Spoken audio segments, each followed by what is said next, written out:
नमस्कार दोस्तों, मैं हूं एस्ट्रोलॉजर मीनाक्षी और आज के इस वीडियो में बहुत बहुत स्वागत करती हूं आप सभी वृश्चिक राशि वाले जातकों का।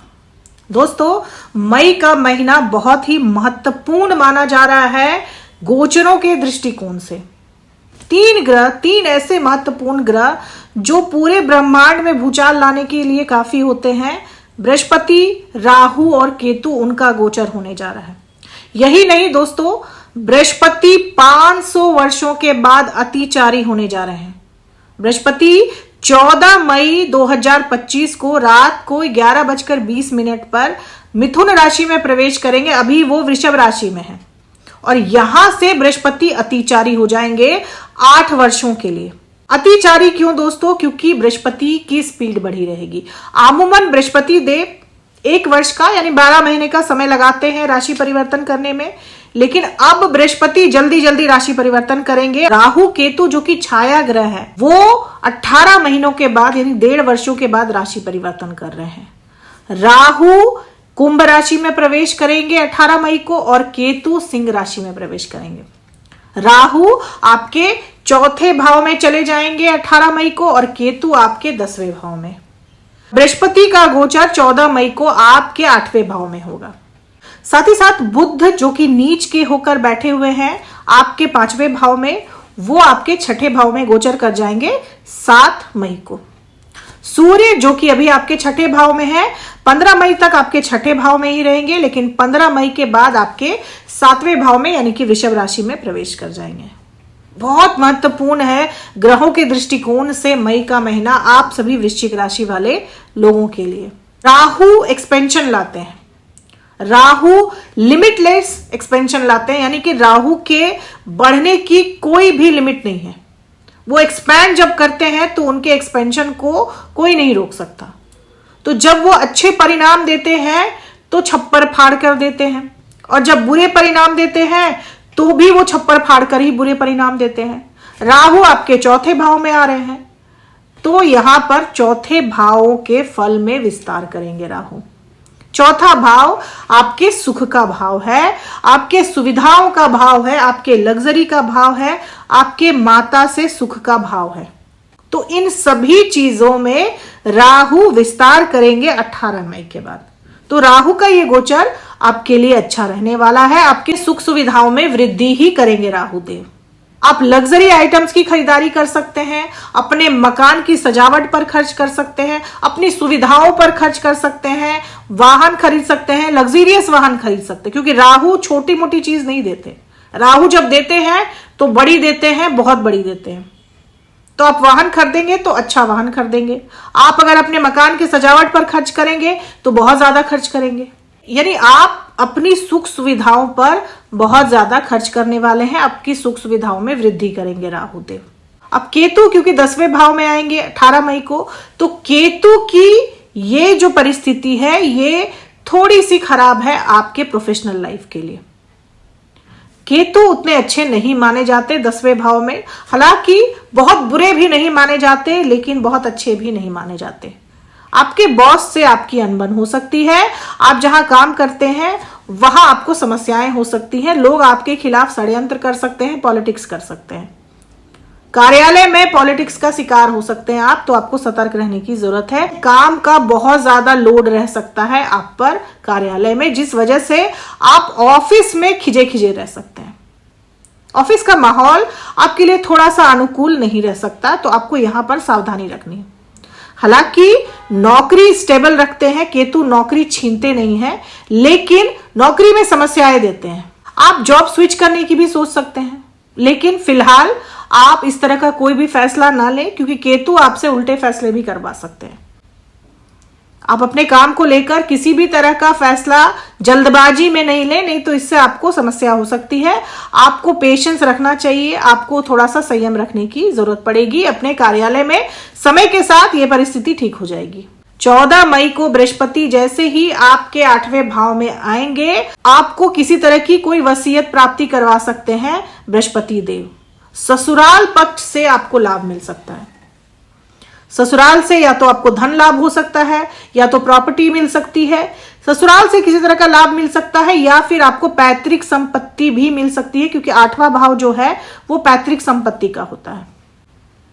8वां भाव बहुत रहस्यमयी होता है दोस्तों, और बृहस्पति यहां पर आपको रहस्यमयी चीजों के प्रति आकर्षित करवा सकते हैं। आपका इंटरेस्ट ज्योतिष की तरफ हो सकता है, पढ़ाई में किसी तरह के रिसर्च से जुड़े हुए हैं आप, तो आप और गहन रिसर्च कर सकते हैं, क्योंकि रिसर्च भी करवाते हैं बृहस्पति जब 8वें भाव में होते हैं। तो आप रिसर्च के फील्ड में जा सकते हैं, आप किसी ऐसे फील्ड में जा सकते हैं जहां गहन रिसर्च की जरूरत पड़ती हो। बृहस्पति जब 8वें भाव में आएंगे तो वैवाहिक सुख में वृद्धि करेंगे, क्योंकि 8वां भाव 7वें भाव से दूसरा होता है। तो आपको आपके पति और पत्नी से भी लाभ मिल सकता है, वैवाहिक जीवन सुखी हो सकता है आपका। बृहस्पति 8वें भाव में आपकी आयु को भी बढ़ाने का काम करते हैं, आपको आयुष्मान बनाते हैं, आपकी आयु में वृद्धि करते हैं। आपको संकटों से, आकस्मिक घटनाओं से भी बृहस्पति देव बचाते हैं जब बृहस्पति 8वें भाव में रहते हैं। तो 8वें भाव से बृहस्पति देव दृष्टि डालेंगे आपके 12वें भाव पर, तो आपके विदेश यात्रा के योग बन सकते हैं। आप विदेश घूमने जा सकते हैं, या फिर विदेशों से व्यापार कर सकते हैं, विदेश से जुड़कर आप व्यापार कर सकते हैं। इसकी संभावना को बढ़ा देते हैं बृहस्पति देव। ऐसे लोग जिनको नींद की समस्या थी, या जिन्हें नींद नहीं आती थी, या फिर रात में डरावने सपने वगैरह आते थे, तो वो समस्या आपकी दूर हो सकती है जैसे ही बृहस्पति की दृष्टि आपके 12वें भाव पर पड़ेगी। बृहस्पति सुखद नींद देते हैं, यानी आपको एंजाइटी, डिप्रेशन, अनिद्रा से बचाएंगे बृहस्पति देव। जैसे ही आपके 8वें भाव में आएंगे आप सुकून महसूस करेंगे अपने अंदर। बृहस्पति की 7वीं दृष्टि आपके धन भाव पर पड़ेगी, धन में वृद्धि करेंगे। दूसरा भाव आपके धन, कुटुंब और वाणी का होता है। वाणी प्रभावित हो जाएगी, आप अपनी वाणी से बहुत सारे लोगों को अपने तरफ अट्रैक्ट कर सकेंगे। बहुत सारे लोग एक साथ आपकी तरफ अट्रैक्ट हो सकते हैं, आपकी वाणी से सम्मोहित हो सकते हैं, आपके धन में वृद्धि कर सकते हैं, आप अपनी वाणी का इस्तेमाल कर धन कमा सकते हैं। इस तरह की परिस्थिति भी बृहस्पति देव बना सकते हैं जब 8वें भाव में वो गोचर करेंगे। आपके कुटुंब में, आपके परिवार में अच्छा माहौल रहेगा, परिवारजनों से आपके संबंध अच्छे रह सकते हैं। ऐसे संबंध जो खराब हो गए थे किसी कारणवश, वो भी सुधर सकते हैं, संभल सकते हैं। बृहस्पति की 9वीं दृष्टि आपके 4थे भाव पर पड़ेगी, तो ये परिस्थिति भी आपकी सुख सुविधाओं में वृद्धि करने वाली ही मानी जाएगी। आप मकान, वाहन खरीद सकते हैं। इसकी पूरी संभावना है कि आप मई के महीने में मकान या वाहन खरीदें।